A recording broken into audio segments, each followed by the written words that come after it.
On a different topic, we have new reporting that at least 23 people apprehended at the southern border in 2021 are on the terror watch list. Why do you guys think it is that somebody on a terror watch list would want to get into the United States undetected?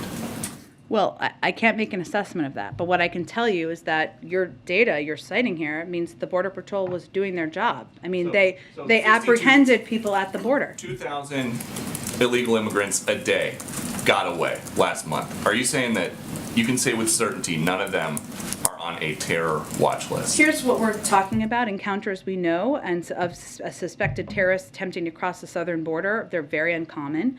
We're talking about a few dozen annual encounters at most, and these encounters represent significantly less than the 0.01% of total encounters per fiscal year in recent years. But I'd note, these individuals, these 23 people, the Border Patrol, they stopped them. They prevented them from getting into the country. They're protecting our homeland and keeping us safe. So the president is not worried about holes in the southern border being exploited by people trying to come in and kill Americans. He's grateful to the Border Patrol for doing their job and stopping these people and preventing them from getting into the country. And one additional question about something that happened a few months ago down at the border. We've been told that the mounted Border Patrol officers the president accused of whipping migrants have been notified they will not face criminal charges. So when is the president going to apologize to them? There is a process and an investigation that's gone through the Department of Homeland Security. I don't have any update on that.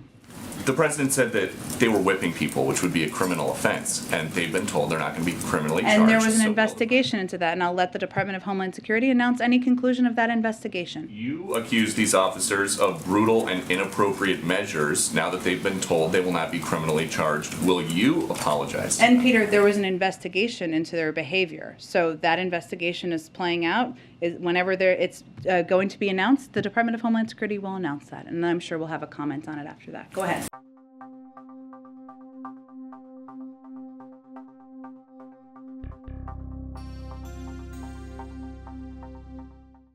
I think it's important to remember this is not an immigration authority for anyone who has concerns about it, nor is it an immigration plan. We've never said it was. It is a health authority that Congress gave the CDC authority to make a determination about whether it needs to stay in place or not. There is no question we have a broken immigration system. There's more we need to do.